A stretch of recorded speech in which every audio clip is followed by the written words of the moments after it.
Y en el día de hoy vamos a fijarnos en el texto que leímos hace unos minutos, que es Hechos de los Apóstoles, capítulo 13, yendo desde el versículo 1 hasta el 12, y solamente mencionar algunas cosas a modo de contexto.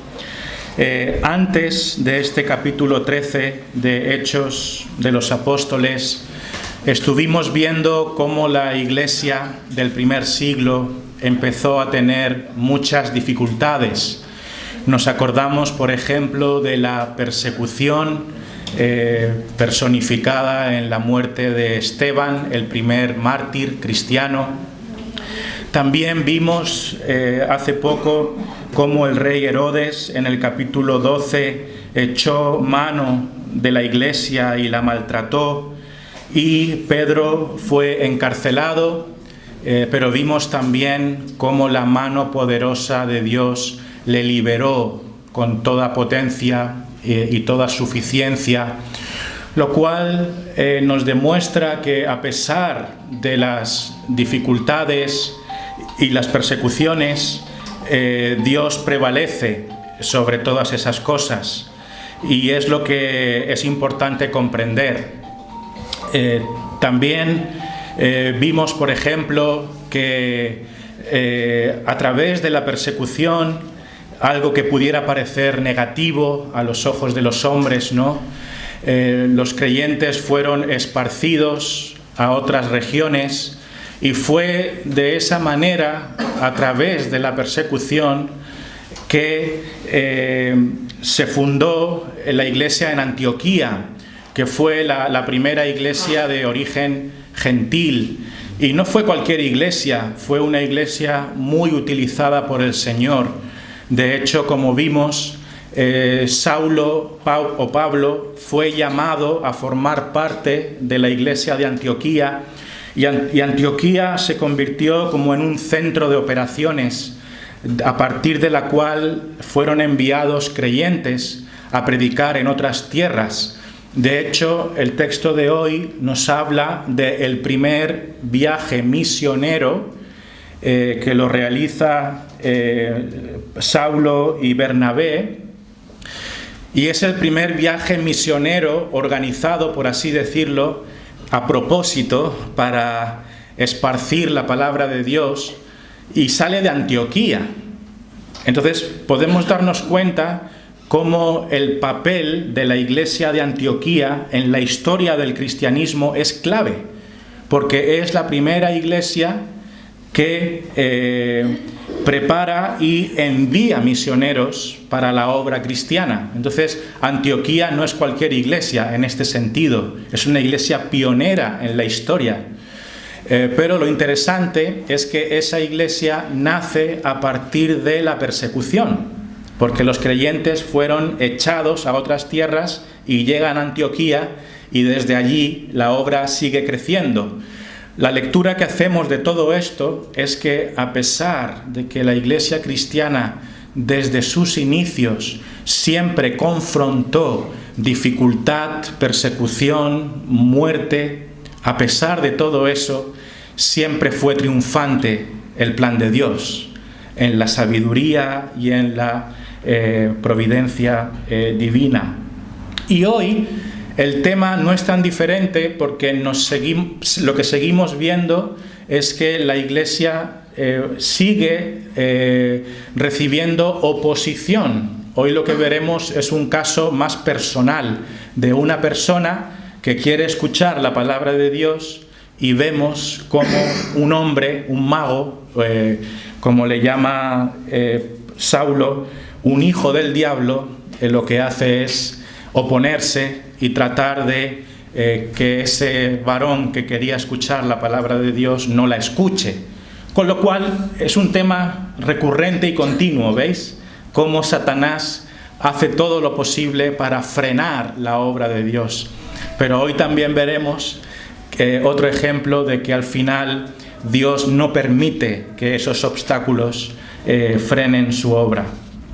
Entonces, lo que quiero hacer ahora para comenzar es explicaros un poquito la estructura del texto que tenemos hoy para que sepamos qué es lo que está ocurriendo en esta escena, que va del versículo 1 al 12 de Hechos capítulo 13.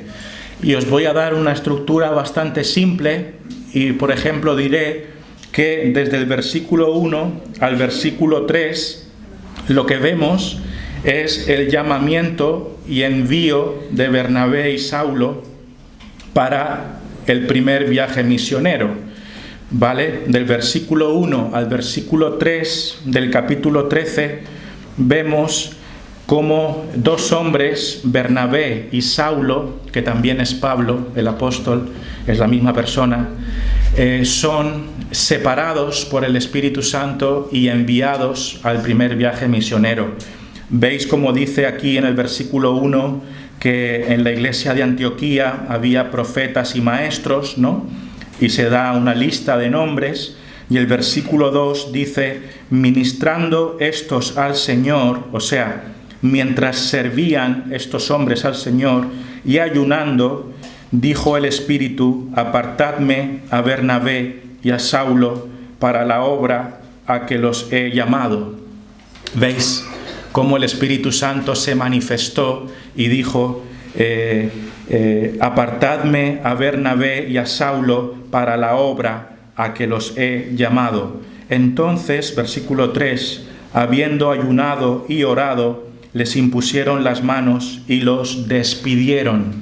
¿Veis? Ese es el llamamiento y envío misionero de Bernabé y Saulo para el primer viaje misionero. Eso es el resumen de los primeros 3 versículos. El segundo bloque, diría yo, va del 4 al 8, del versículo 4 al 8, y es cuando Bernabé y Saulo se encuentran con dos hombres. Por un lado se encuentran con el mago Barjesús, que no es un buen ejemplo de persona, y también se encuentran con otro hombre que es el procónsul Sergio Paulo. ¿Veis? En el versículo 4 se dice que descendieron de Seleucia y de allí navegaron a Chipre y llegaron a un lugar llamado Salamina, anunciaban la palabra de Dios. Y en el versículo 6 se dice, hallaron a cierto mago, falso profeta, judío, llamado Barjesús. Ahí está el primer hombre del que estamos mencionando. Y el versículo 7 se nos dice que junto a Barjesús había otro hombre. Dice aquí, versículo 7, que estaba con el procónsul Sergio Paulo, varón prudente. O sea, Barjesús, este mago, falso profeta, dice la palabra, estaba junto a otro hombre que se llamaba Sergio Paulo, que era un hombre en autoridad, era un procónsul, era un gobernador de la región.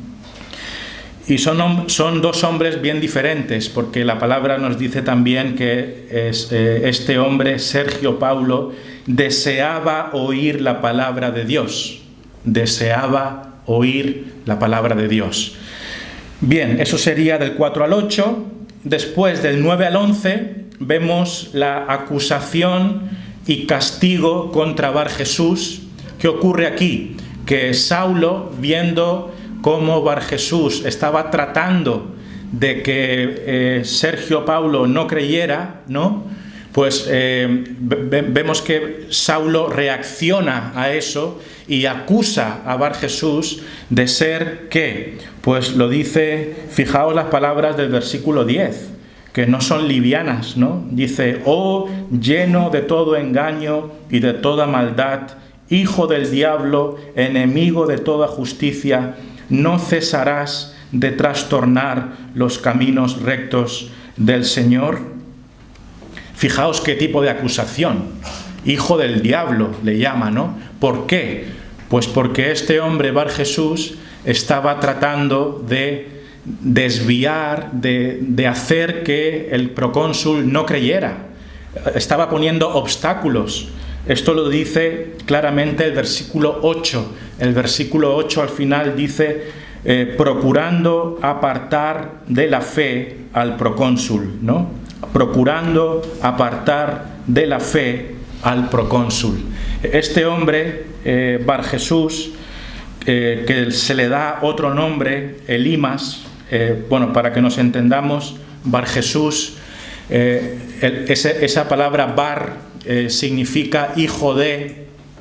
Entonces Bar Jesús significa básicamente hijo de Jesús, por así decirlo, o hijo de Yeshua, ¿no? En aquel tiempo, lo cual parecería un nombre positivo, ¿no? Pero todo lo contrario, este hombre tenía de falso hasta el nombre, porque el nombre que tenía no tenía nada que ver con lo que era este hombre en realidad. Pero a este hombre también se le llama Elimas. Elimas. Y Elimas, en pocas palabras, es una palabra más bien griega y tiene que ver con el término mago. Básicamente significa mago. Entonces, se usa dos nombres para este hombre, Bar Jesús y Elimas, pero no es que los dos sean una traducción directa. Cada uno significa una cosa diferente, pero son dos nombres que se utilizan para él, ¿vale? Entonces, Bar Jesús y Elimas es la misma persona. Es la persona que estaba tratando de mantener al procónsul Sergio Paulo alejado de la fe. Y entonces el apóstol Pablo acusa a Bar Jesús y vemos también cómo el Señor castiga a este falso profeta dejándolo ciego. Lo deja ciego. Eso lo vemos en el verso 11. Ahora pues, he aquí la mano del Señor está contra ti, y serás ciego y no verás el sol por algún tiempo.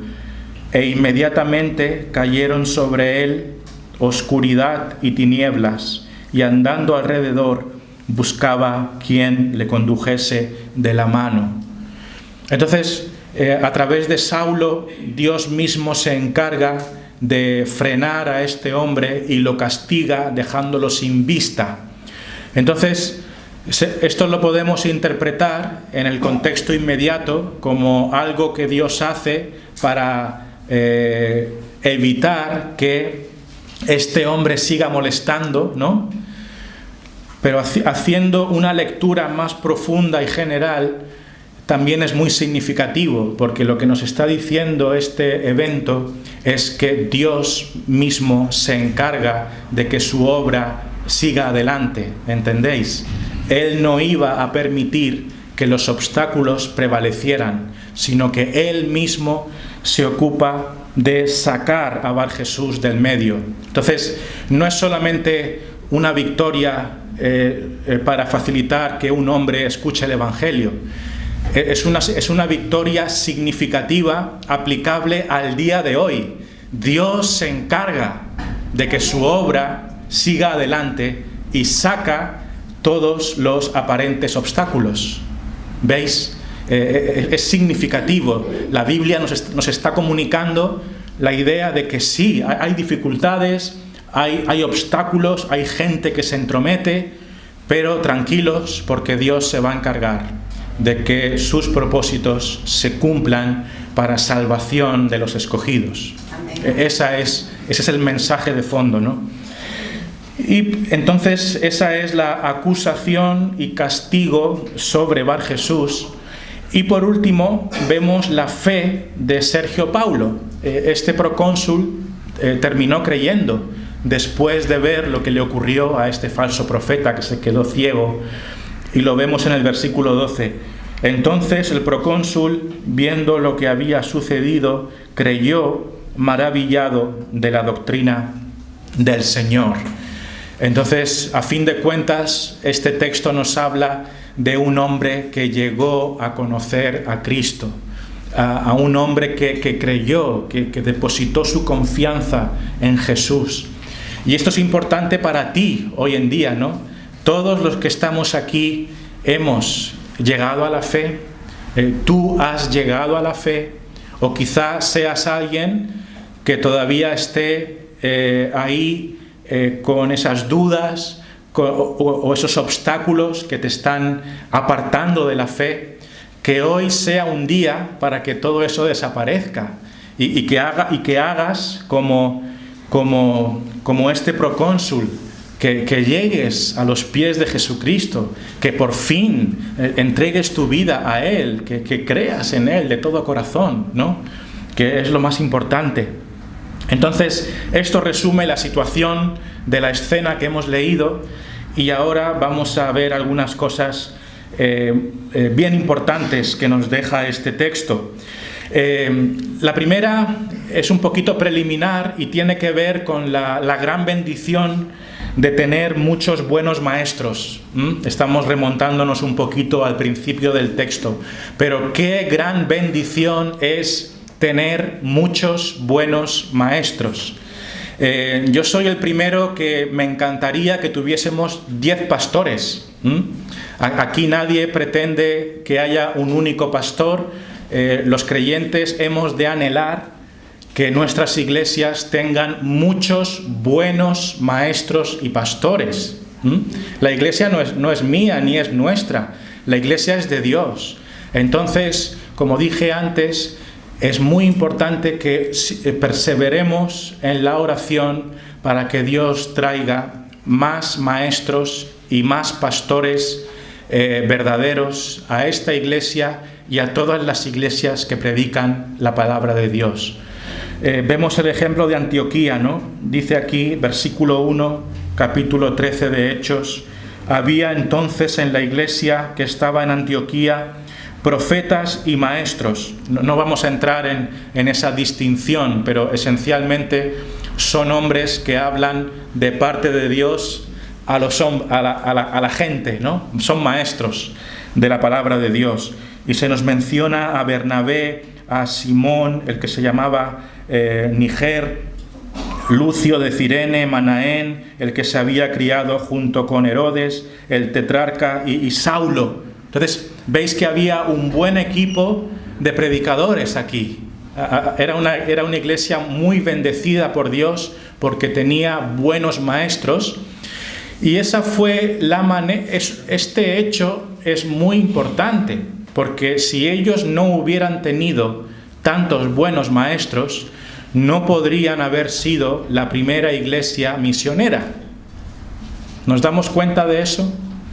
Si ellos solo hubieran tenido un único pastor, ¿podrían haber enviado a 2 hombres a predicar a otro lugar? No. Pero gracias a Dios que, entre comillas, les sobraban los pastores, les sobraban los maestros, entre comillas, y eso les permitió ser una iglesia misionera, y enviaron a 2 de ellos, quedándose otros tantos predicando la palabra de Dios en Antioquía. Entonces nos podemos dar cuenta de que si una iglesia quiere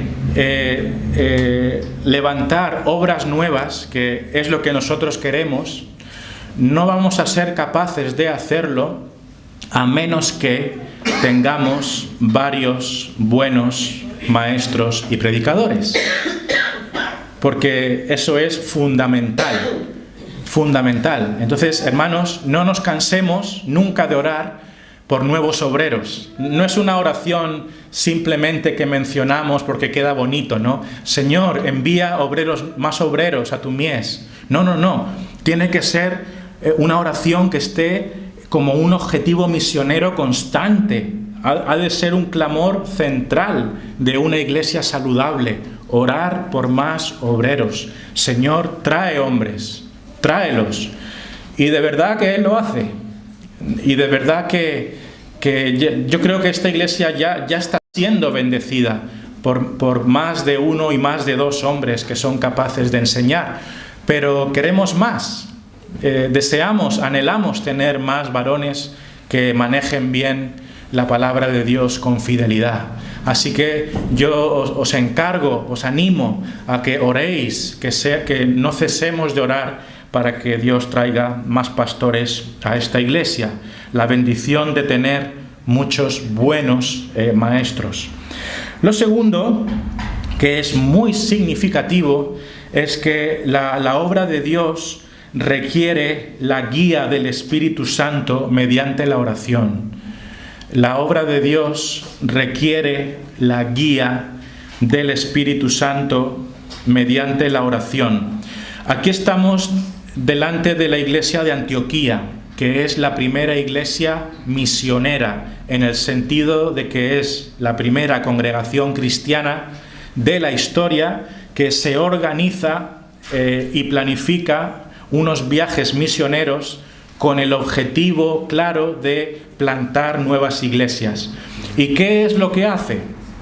Pues vemos algo que está muy presente en esta iglesia, en este contexto de preparación, y es la oración y el ayuno. La oración y el ayuno. Es muy significativo. Fijaos lo que dice el versículo 2 del capítulo 13. Ministrando estos al Señor, o sea, estos se refiere a los varones que han sido mencionados, a los profetas y maestros, y se dice que estaban ministrando, o sea, sirviendo. Ministrar significa servir. Entonces, estos hombres estaban trabajando en la enseñanza de la palabra de Dios, y dice que ministrando estos al Señor, y fijaos, y ayunando, dijo el Espíritu Santo: apartadme a Bernabé y a Saulo para la obra a que los he llamado. Pero eso no es todo. Fijaos el versículo 3. Entonces, habiendo ayunado y orado, les impusieron las manos y los despidieron. Esto es vital, porque fijaos que en 2 versículos se nos menciona que esta iglesia, estos hombres estaban ayunando y orando. ¿Vale? Entonces, claro, es muy fácil decir, bueno, aquí vino el Espíritu Santo y se manifestó el Espíritu Santo y dijo: apartadme a estos 2 hombres, y es la verdad, ¿no? Soberanamente el Espíritu de Dios tenía un plan y llamó a estos 2 hombres, pero ese llamamiento no ocurrió sin oración. Esta iglesia estaba viviendo en dependencia del Espíritu Santo, buscando guía, ¿verdad? Y esto es súper importante para nosotros, hermanos. Si nosotros anhelamos que la obra avance y crezca, y aquí y en Ibiza haya más iglesias y todo esto, lo cual es nuestra razón de ser. Nosotros estamos aquí para extender el Evangelio, esa es nuestra misión. Pero eso, si bien es una obra de Dios, somos nosotros los que tenemos que orar. Tenemos que orar por obreros, tenemos que orar por guía, por sabiduría, por inteligencia, para que no seamos nosotros los que demos los pasos, sino que sea Dios que nos muestre el camino para dar los pasos. Entonces, yo no puedo cansarme de enfatizar esto. La obra de Dios requiere la guía del Espíritu Santo mediante la oración. Esto es muy importante para los líderes de esta iglesia, y yo me incluyo el primero como alguien que no hace esto lo suficiente. Hemos de orar al Señor que nos muestre su voluntad. Señor, muéstranos tú lo que tenemos que hacer. Y si no tenemos ese espíritu de dependencia, no vamos a llegar a la vuelta de la esquina, porque va a ser un plan humano, va a ser una iniciativa meramente carnal. Y hemos de asegurar, hermanos, que como iglesia estamos y estaremos orando para que Dios nos muestre el camino hacia adelante para esta iglesia. O si no, como digo, no llegaremos ni a la vuelta de la esquina, porque lo que Dios no bendice no llega a ningún sitio. Pero si Él pone su mano, va a prosperar. Va a prosperar en lo espiritual. Y ese ha de ser nuestro convencimiento. Muy bien. Hemos visto que es una bendición tener buenos maestros, que la obra requiere de guía del Espíritu Santo. Sin más, fijaos lo que dice el versículo 4. Ellos entonces, enviados por el Espíritu Santo. ¿Veis? Esos dos hombres, Pablo y Bernabé, fueron enviados por el Espíritu Santo. ¡Qué bendición! No fueron dos hombres enviados por la iglesia en realidad. ¿Quién envió a estos dos varones a extender el Evangelio? ¿El Espíritu Santo o la iglesia? Pues las dos cosas. Pero lo más importante es que fueron enviados por el Espíritu de Dios. Enviados por el Espíritu Santo. Enviados por el Espíritu Santo. Eso sí que es una garantía, ¿no? Una garantía de que la obra va a prosperar porque han sido enviados por Dios.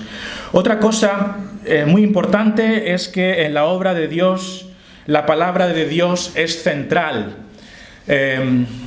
Nosotros somos muy insistentes, ¿no?, con la importancia de la palabra de Dios y le damos mucha importancia a la palabra de Dios.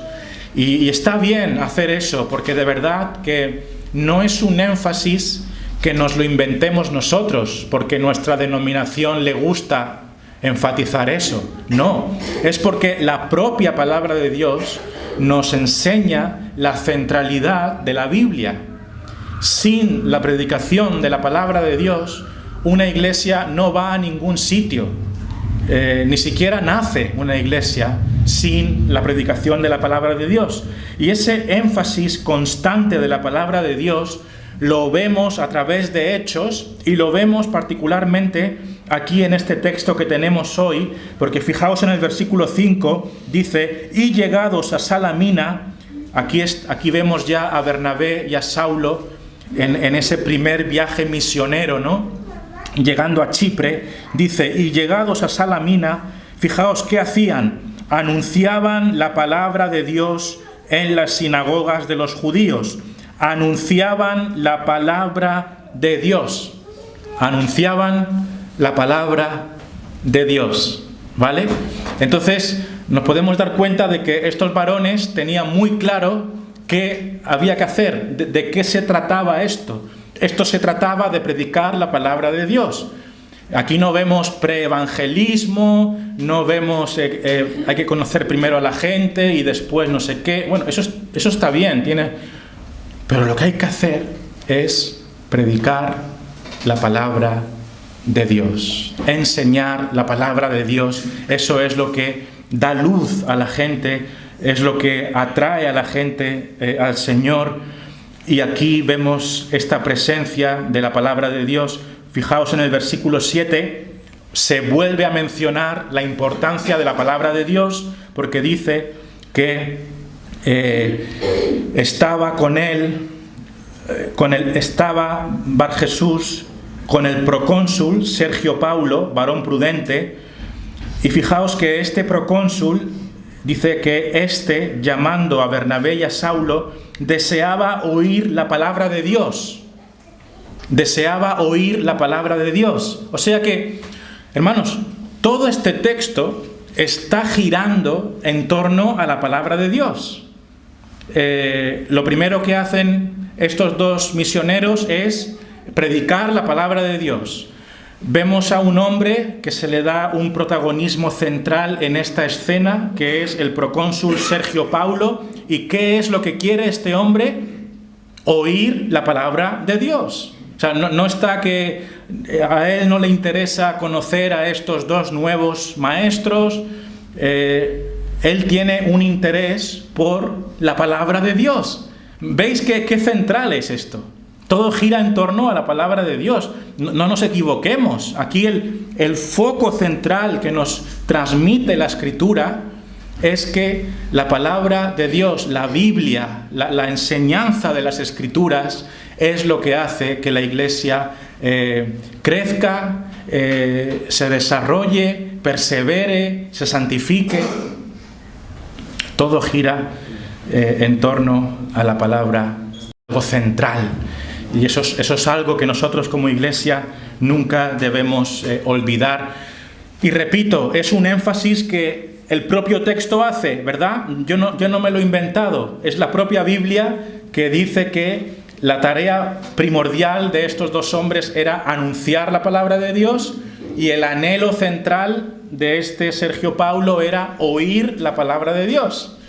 Todo gira en torno a esto. Qué importante es para los cristianos darnos cuenta de la centralidad de la palabra de Dios, que fue el motor que hizo que las iglesias florecieran en el primer siglo y sigue siendo el motor para que las iglesias florezcan en el día de hoy. Eso no ha cambiado. Vamos ahora a adelantarnos un poquito más, y el cuarto punto que tengo aquí es que tengamos mucho cuidado con los falsos profetas vestidos de espiritualidad. Mucho cuidado con los falsos profetas vestidos de espiritualidad. Y el falso profeta en cuestión es Barjesús. Este es el mal ejemplo de hoy. Un falso profeta llamado Barjesús. Dice la palabra de Dios en el versículo 6: hallaron a cierto mago, falso profeta, judío, llamado Barjesús. ¿Y por qué he dicho que tengamos cuidado con los falsos profetas vestidos de espiritualidad? Porque claro, la gracia de un falso profeta en términos negativos, la estrategia del falso profeta precisamente es pintarse como que no lo es, ¿no? Esa es la gracia. Porque si es evidente que es falso, pues no, es muy fácil darse cuenta. Pero el problema con los falsos profetas es que van camuflados, ¿no? Están untados de espiritualidad, tienen una capa de pintura que les hace ver espirituales. Y ese es precisamente el truco. ¿Y por qué este hombre, Barjesús, había que tener cuidado con él? Porque estaba vestido de cierta espiritualidad. Bueno, lo primero es que era un mago. ¿Eso qué quiere decir? Bueno, hoy quizá nosotros entenderíamos a un mago como el que juega con las cartas y hace trucos de magia y cosas de estas. No estamos plenamente seguros de lo que este hombre hacía, pero sí que podemos entender que él hacía cosas fuera de lo normal. Hacía cosas que llamaban la atención, ¿no? Para que nos entendamos, hacía trucos milagrosos. Al fin y al cabo era un mago. Hacía cosas que llamaban la atención de la gente porque había cierto grado de algo anormal, algo especial. Era un mago. Y de esa manera engañaba a la gente, ¿no? Entonces, por una parte era mago, y eso siempre tiene un gancho, ¿no? La gente cuando ve cosas, ¡wow! ¿Te has fijado este hombre lo que hace? Hay magos que te engañan, hacen magia con sus palabras. Te hacen ver una cosa que en realidad no es. Quizá no hagan trucos de cartas, pero hacen trucos con tu mente. Te cuentan un cuento, te muestran una aparente enseñanza súper espiritual, pero si no estás bien fundado en la palabra de Dios, te llevan a donde quieren. Hay personas que son arrastradas por cualquier viento de doctrina. Cualquier hombre que aparezca en YouTube en un púlpito y que hable muy bonito, pues muchos son engañados por eso, ¿no? Entonces hay que tener cuidado con la gente que puede ser un falso profeta. Fijaos también que este hombre se le llama falso profeta, es decir, falso profeta. De algún modo, este hombre enseñaba también, ¿no? ¿Qué significa profetizar? Significa alguien que supuestamente habla de parte de Dios un mensaje a los hombres. Quizá él mismo diría que estaba hablando de parte de Dios, quién sabe, pero era falso. Entonces traía un mejunje de cosas, ¿veis? Esto es muy interesante porque hoy en día hay personas que se presentan de esa manera. Una táctica bien frecuente es que hay gente que trae un popurrí de cosas, ¿no? Te mezclan religiosidad con psicología y con temas de bienestar físico. Es como un batido, ¿no? No sé si estáis de acuerdo, pero muchas personas se presentan de esa manera y claro, tiene un toque como de cristiano, pero un toque también de un lenguaje muy bonito, y también tiene un toque filosófico y un toque científico y al final, ¿qué es? Pues al final es un falso profeta. Y esto es muy real, es muy habitual. Entonces tenemos que tener mucho cuidado con las personas que pretenden ser profetas, pretenden hablar de parte de Dios, pero en realidad simplemente son hijos del diablo vestidos de espiritualidad. Sé que esto es difícil, es duro afirmarlo, pero hay que decir las cosas como son.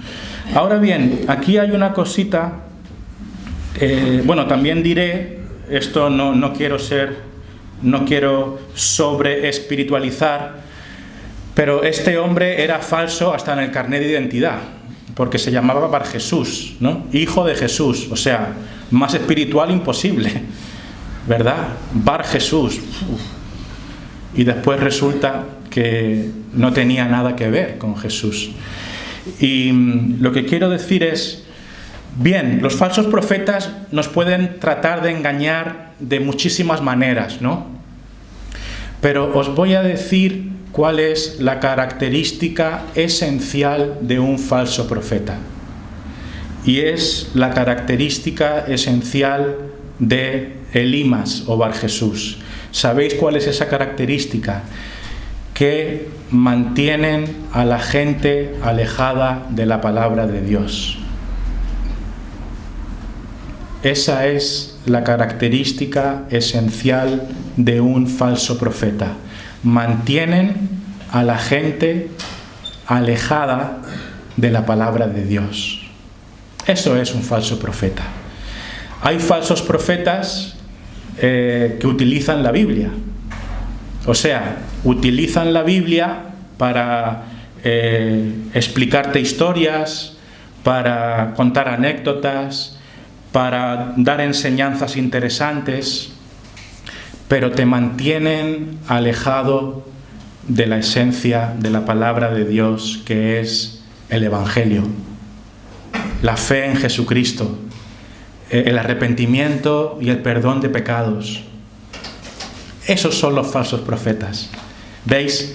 Los falsos profetas son tan sutiles que pueden incluso hablarte de la Biblia, pero lo que no van a hacer nunca es hablarte del Evangelio. Y esto es fundamental. ¿Por qué este Bar Jesús era un falso profeta?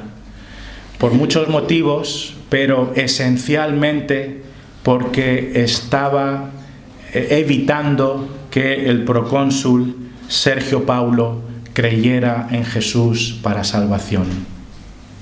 ¿Veis? Esto era lo más grave. lo más grave. Entonces, ¿cómo podemos detectar a un falso profeta? Escúchalo varias veces, ¿vale? Con el radar y date cuenta. Habla de Cristo para salvación. Habla del perdón de pecados. Habla del arrepentimiento. Si le escuchas 5 o 10 veces y esas cosas no han aparecido ni por asomo, deja de escucharle. Porque es eso, hermanos, y es muy sutil. Entonces, cuidado con los falsos profetas vestidos de espiritualidad. Hay algo más que quiero decir, hermanos, y es que a veces hay que llamar a las cosas y a las personas por su nombre. A veces hay que llamar a las personas y a las cosas por su nombre. Lo que estamos viendo aquí es que cualquier persona o institución que mantenga alejadas a las personas de la palabra de Dios y del Evangelio es una persona o institución falsa. ¿Estáis de acuerdo? Cualquier persona o institución u organización o iglesia que mantenga a la gente alejada de la fe en el Evangelio de la cruz son falsos. Y claro, yo sé que no nos gusta meternos con otras religiones y yo entiendo ese hecho, ¿no? Que hemos de ser muy sabios y no debemos hablar mal de otras religiones, ¿no? Hemos de hablar con respeto, con consideración. Pero yo me pregunto, ¿qué diría Saulo de todos esos líderes y de todos esos grupos que mantienen a la gente separados del Evangelio y de la palabra de Dios? ¿Sabéis lo que dijo Pablo de este hombre que quería apartar al procónsul de la fe? ¿Sabéis cómo le llamó? Lleno de todo engaño y de toda maldad, hijo del diablo, enemigo de toda justicia. Hijo del diablo, enemigo de toda justicia. ¿Por qué? Porque este hombre estaba siendo un obstáculo para que otra persona accediera a la palabra de Dios y creyera en Jesucristo para salvación. Juzgad por vosotros mismos qué concepto deberíamos tener nosotros de todos aquellos que hacen eso. Y no es plan, honestamente lo digo, de empezar a acusar a todo el mundo, y de verdad lo creo, pero hay veces que hay que decir las cosas como son. Pablo lo hizo. Perdonadme, hermanos, pero Pablo le dice a este hombre: eres un hijo del diablo, que mantienes a la gente alejada de la fe. Los que mantienen a la gente a propósito, a sabiendas, alejados de la palabra de Dios, son hijos del diablo. Y a veces hay que decir a la gente lo que es. ¿Por qué? Para que la gente lo sepa, hermanos. No hay que estar sobando la espalda, ¿no? No, porque para que no se ofendan. Bueno, son diferentes, pero mantienen a la gente alejados del Evangelio.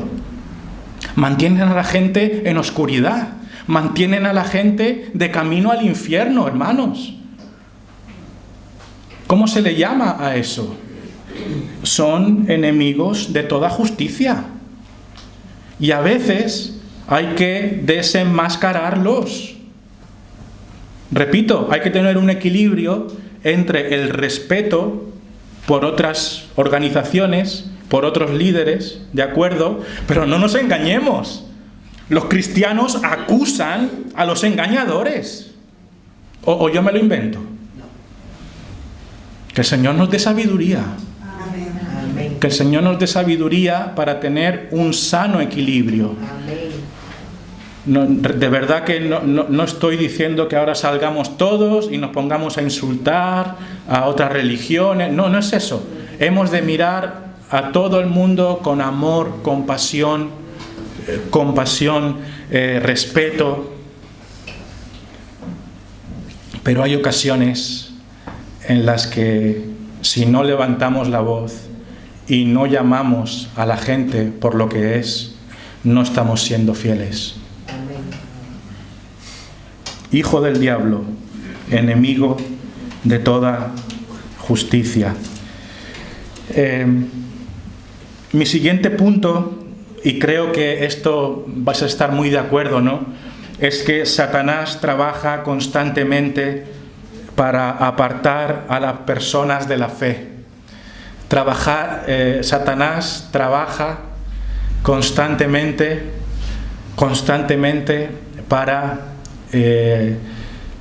alejar a las personas de la fe. Y seguro que vosotros me podríais dar muchos ejemplos, ¿no? El típico ejemplo es cuando estás teniendo una conversación espiritual con alguien y ¿qué pasa en ese momento? Te interrumpen. Suena un móvil. Pareciera broma, ¿no? Pero hay una lucha espiritual. Siempre que una persona le va a llegar la bendición de escuchar la palabra de Dios, siempre pasa algo. ¿Por qué? Porque hay algo muy importante en juego, que es su alma. Y Satanás, el diablo, no quiere que se produzcan esas conversaciones y siempre pasa algo. Bar Jesús era un instrumento en manos de Satanás para que el procónsul Sergio Paulo no se convirtiera. Dice el versículo 8: pero les resistía Elimas, el mago, pues así se traduce su nombre, procurando apartar de la fe al procónsul. ¿Veis? Les resistía Elimas. O sea, Bar Jesús o Elimas, que es la misma persona, estaba poniendo pegas. No, que no le habléis de esto, no, que ahora no está disponible, bueno, cambiemos el tema, en la mesa no se habla de religión, no sé cuántos. Siempre Satanás, incluso a través de las personas, quiere procurar que la gente no crea en el Señor Jesucristo. Dice aquí: pero le resistía Elimas, el mago, pues así se traduce su nombre, procurando apartar de la fe al procónsul. Procurando apartar de la fe al procónsul. Y sabéis, aquí hay una lección también muy importante para los niños que estáis aquí en esta mañana, porque hay muchas cosas a nuestro alrededor usadas por Satanás para mantenernos sin interés en el Señor Jesucristo. ¿Verdad? Satanás lo que quiere es que estemos ocupados con el móvil, con los mensajes, con el fútbol. Y repito, no es malo todo esto en su justa medida, pero sin ninguna duda lo que hemos de entender es que Satanás va a utilizar todas esas cosas para que vuestras mentes estén alejadas de Jesús. también nos pasa a los mayores. Satanás coloca ruido en nuestras vidas para mantenernos alejados de la fe. Hay mucho ruido en nuestra vida, muchas ocupaciones, muchos mensajes, muchos partidos de fútbol, mucho ruido que nos aleja de la fe. Gran parte de ello es Satanás evitando que escuchemos la palabra de Dios. Él es un experto en ese mal arte de mantener a las personas alejadas de la palabra de Dios. Parece increíble, pero hay personas que tú les dices, ven a la iglesia, y te dicen, sí, voy. Y un domingo pasa una cosa, otro domingo pasa otra, y otro. ¿Y cómo cuesta? ¿Cómo cuesta que terminen viniendo? ¿Por qué? Porque Satanás está haciendo todo lo posible para que no vengan. Date cuenta de eso. Es una trampa real. Quiero continuar y ya casi terminando, quiero decir, este es mi punto 6, quiero decir algo acerca de Sergio Paulo. Aquí hay un mal ejemplo que es Barjesús, Elimas, ¿no? El falso profeta que básicamente es una herramienta de Satanás para mantener a la gente en tinieblas. Pero vemos a este hombre, Sergio Paulo, y es que hay algo súper importante, chicos, también para los niños, muy importante, que vamos a aprender acerca de Sergio Paulo. Este hombre, Sergio Paulo, era un procónsul, que viene a ser un gobernador de aquella época. Era un hombre en autoridad, lo cual nos enseña también que el Evangelio es para todas las clases sociales, ¿cierto? No solo para los humildes y de pocos recursos, el Evangelio también es para gente preparada, universitaria, doctores, ingenieros. El Evangelio es para todos. Y también era para este procónsul. Pero había una característica muy importante de este hombre, y es que la palabra de Dios, ¿cómo le llama? Le llama varón prudente. Varón prudente. Dice el versículo 7 que estaba con el procónsul Sergio Paulo, varón prudente. En otras versiones, ¿sabéis cómo se traduce la palabra prudente? Varón inteligente. Varón inteligente. Y de hecho la palabra utilizada en el original tiene un matiz relacionado con la inteligencia. Era un hombre sagaz. Era un hombre en el buen sentido que tenía buen entendimiento de las cosas. Así era Sergio Paulo. Era un hombre analítico, era un hombre con inquietudes. No era un hombre simple, que no se preocupaba por las cosas trascendentales. No era un hombre que solamente vivía la vida para pasarlo bien y no se detenía a pensar en lo realmente importante de la vida. Era un hombre inteligente. ¿Sabéis por qué? Porque las inquietudes espirituales, tener inquietudes espirituales es de inteligente. Es de inteligente. ¿Y por qué digo esto? Bueno, yo os animo a que busquéis en otras Biblias, veréis que Sergio Paulo era un varón prudente. Claro, en español, ¿no? Cuando escuchamos varón prudente, podríamos entender, vale, era alguien prudente. ¿Qué entendemos por prudencia? Alguien que tiene cuidado, va poquito a poco y tiene cuidado, ¿no? Bueno, eso también es ser inteligente, ¿verdad? Pero lo que quiero decir es que el término que se utiliza con prudente es más que ir con cuidado. Es alguien que tiene comprensión de las cosas y que quiere entender las cosas y que tiene inquietudes espirituales y quiere saber la verdad. Hemos de ser como este hombre, ¿vale? ¿Y por qué estamos diciendo todo esto? Hay dos cosas en él que demuestran hambre de verdad. Él tenía hambre. Y chicos, esto es súper importante para vosotros.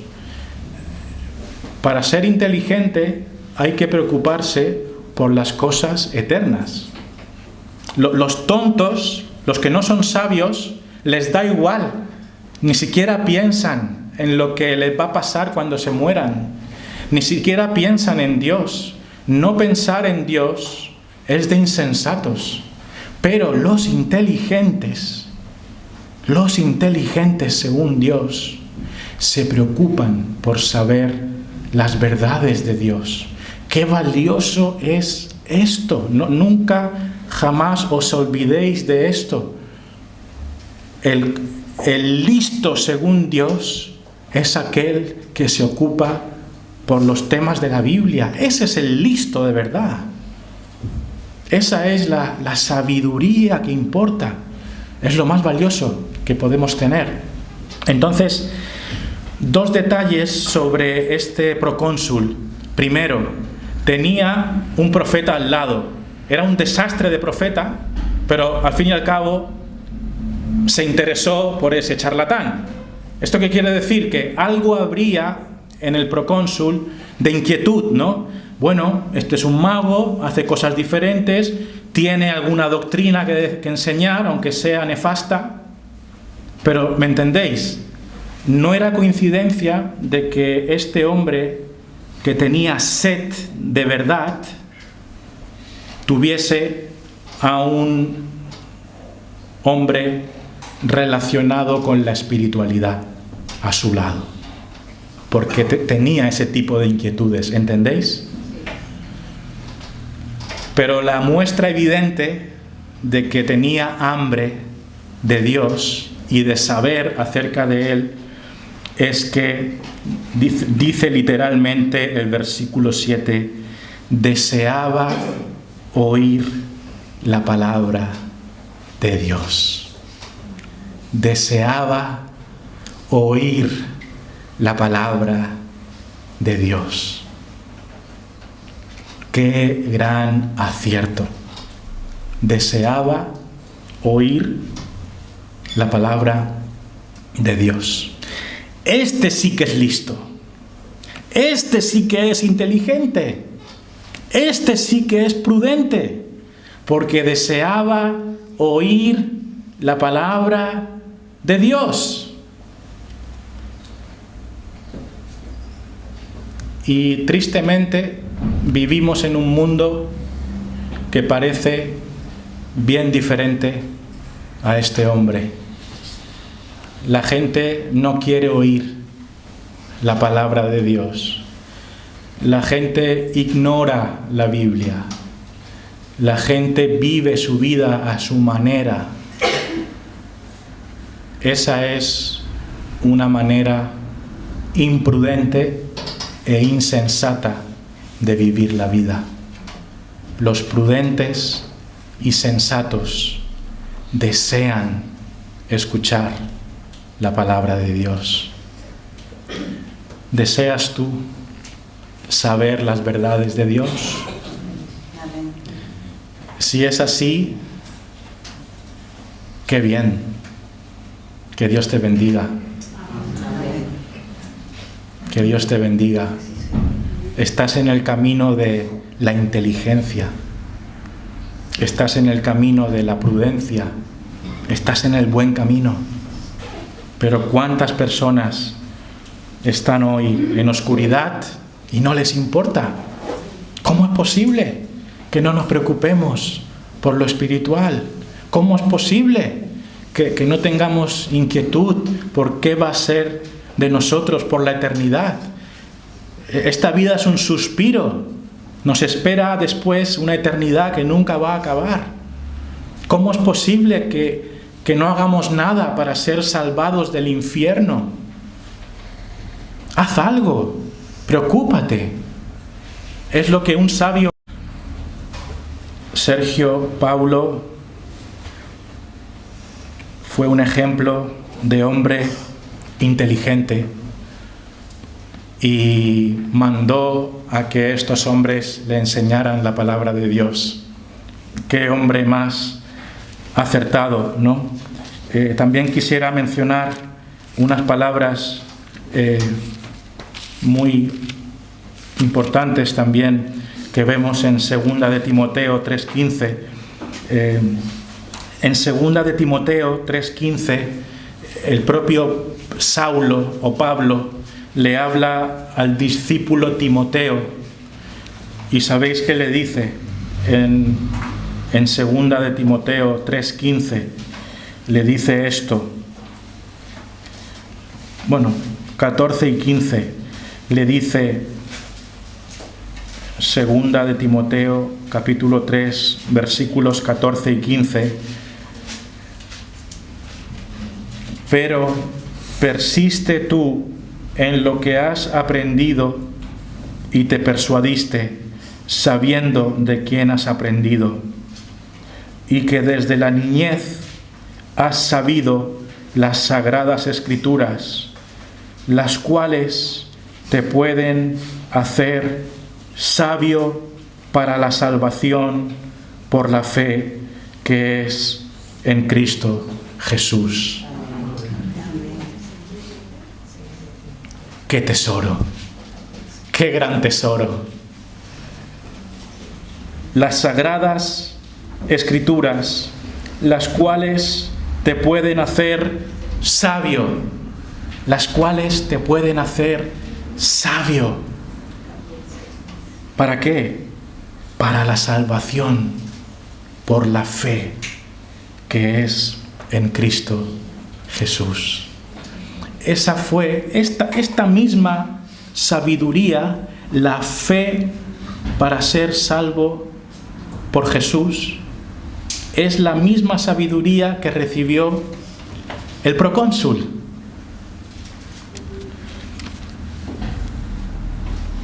Acabamos. A pesar de las oposiciones y de los intentos de Satanás, Dios llamará y salvará a los suyos. Y lo decíamos al principio, ¿no? Cuánta oposición, cuánta confusión, cuánto ruido, cuántos impedimentos, cuántas barreras hay para que la gente crea. Y parecen exitosas, pero no nos olvidemos de una cosa: Dios se ocupa de que los suyos crean. Dios se ocupará de que los suyos crean. Aquí vemos la victoria de Dios, ¿no? Que dice, versículo 11, ahora pues, he aquí, la mano del Señor está contra ti, y serás ciego, y no verás el sol por algún tiempo. E inmediatamente cayeron sobre él oscuridad y tinieblas, y andando alrededor buscaba quien le condujese de la mano. Aquel que mantenía a la gente en tinieblas, ahora está en tinieblas. Y Dios le sacó del medio. No tengamos ninguna duda de que Dios hará eso con los suyos. Los va a quitar de toda confusión, les va a quitar las ideas erróneas, les va a quitar aquello que les hace perder el tiempo para no ocuparse en lo que realmente importa. Al final Dios será vencedor. Mi último punto es una pregunta. ¿Creerás como Sergio Paulo? ¿Creerás tú? Dice aquí, versículo 12, entonces el procónsul, viendo lo que había sucedido, creyó. El procónsul creyó. en el Señor Jesucristo, maravillado de la doctrina del Señor. Amén. Esto es lo más importante, ¿no? El procónsul, a pesar de las dificultades, a pesar de los falsos maestros, a pesar del ruido, a pesar de las barreras, Dios le acerca y él cree, y él es salvo, y él se une a la iglesia. ¿Qué será de ti? ¿Qué pasará contigo? Cree. Cree hoy. Hazte cristiano. Hoy. ¿Eres cristiano? ¿Has sido salvado por Jesús? ¿Te has convertido al Evangelio? ¿Has entendido el perdón de pecados? ¿Has entendido tu necesidad de arrepentirte de tu maldad? Porque todos somos pecadores. ¿Creer solo en Jesús para vida eterna, sin necesidad de esfuerzos y de obras? ¿Has entendido el Evangelio de la gracia? Si todavía no, sigue viniendo a esta iglesia. Sigue escuchando la palabra de Dios y conviértete. Hazte cristiano. El procónsul, viendo lo que había sucedido, creyó. Espero que tú creas también.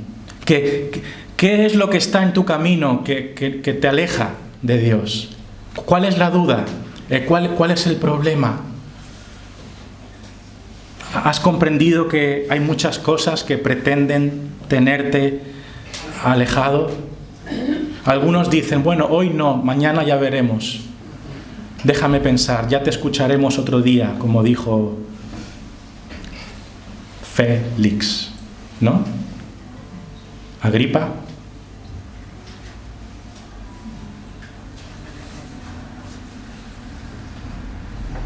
Ya te escucharemos otro día. ¿Y qué pasa si hoy mueres?